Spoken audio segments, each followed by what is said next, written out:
Hello guys, welcome back to our channel. Today நம்ம பார்க்க போற ரெசிபி சுவையான அண்ட் ஸ்வீட்டான பிரெட் ஹல்வா. வாங்க எப்படி பண்ணலாம்னு வீடியோக்குள்ள பார்க்கலாம். ஃபர்ஸ்ட் நான் இன்னைக்கு ஸ்லைஸ் பண்ணியிருக்க பிரெட் எடுத்துர்க்கேன். இப்போ நான் இந்த எட்ஜஸ் எல்லாமே கட் பண்ணி எடுத்துக்கலாம். இப்போ எட்ஜஸ் எல்லாமே கட் பண்ணிட்டேன். அதுக்கு அப்புறமா அத 4 பீசஸா கட் பண்ணிக்க போறேன். ஏனா வறுக்கிறதுக்கு அப்பதான் ஈஸியா இருக்கும்.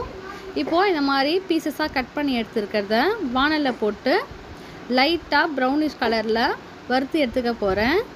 ரொம்ப டார்க்கா பண்ணாதீங்க, அப்புறம் கருகிடும். அப்புறம் உங்களோட ஹல்வா டேஸ்டும் மாறிடும். சோ இப்போ பிரவுனிஷ் கலர்ல இந்த மாதிரி வந்த உடனே நான் இத எண்ணெயை நல்லா வடிகட்டிட்டு எடுத்துக்கோங்க. இல்லனா பிரெட் நிறைய ஆயிலை அப்சர்வ் பண்ணிருக்கும். சோ அத நல்லா ஃபில்டர் பண்ணிட்டு எடுத்துக்கோங்க. இப்போ எல்லா பிரெட்டுமே நான் வறுத்து எடுத்துட்டேன். இப்போ கொஞ்சமா நெய் சேர்த்து அதுல முந்திரி அண்ட் பாதாம், முந்திரி திராட்சை ஃபர்ஸ்ட் எடுத்துக்கறேன். அதுக்கு அப்புறமா தான் நான் பாதாம் சேர்த்துக்கறேன். நீங்க இதெல்லாமே நெய்ல வறுத்து எடுத்துக்கோங்க. இப்போ நம்ம சுகர் சேர்த்து சக்கரை பாகு மாதிரி ரெடி பண்ணிக்க போறோம். அதுக்கு 1/2 கப் அளவுக்கு சுகர் எடுத்துர்க்கேன்.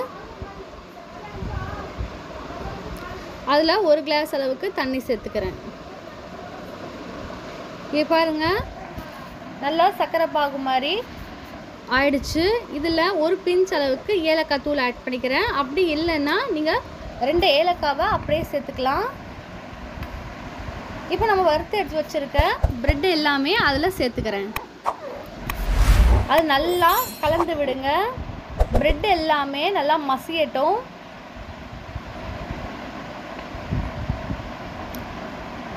இங்க பாருங்க, எல்லாமே நல்லா மிக்ஸ் ஆயிட்டு வருது.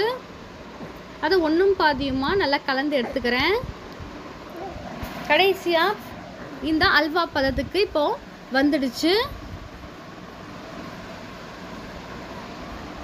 இப்போ இந்த கன்சிஸ்டன்சில நான் கொஞ்சமா பால் சேர்த்துக்க போறேன்.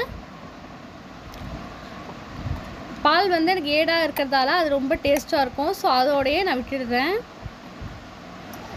உங்களுக்கு பாலோட டேஸ்ட் பிடிக்காதுன்னா நீங்க சேர்த்துக்க வேண்டாம்.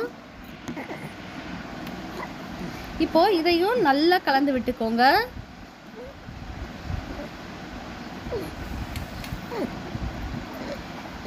இப்போ டேஸ்டுக்காக கொஞ்சமா நெய் சேர்த்துக்க போறேன். நெய் ஆட் பண்ணிட்டு 2 வாட்டி நல்லா கலந்து விட்டுட்டு நம்ம வறுத்து வச்சிருக்க முந்திரி, திராட்சை, பாதாம் சேர்த்து சர்வ் பண்ணா பிரெட் ஹல்வா ரெடி. நீங்களும் இந்த பிரெட் ஹல்வாவை வீட்ல ட்ரை பண்ணி பார்த்துட்டு எப்படி இருந்துச்சுன்னு கமெண்ட் பண்ணுங்க. மறக்காம ஜாஸ் கிச்சன் சேனலுக்கு சப்போர்ட் பண்ணுங்க.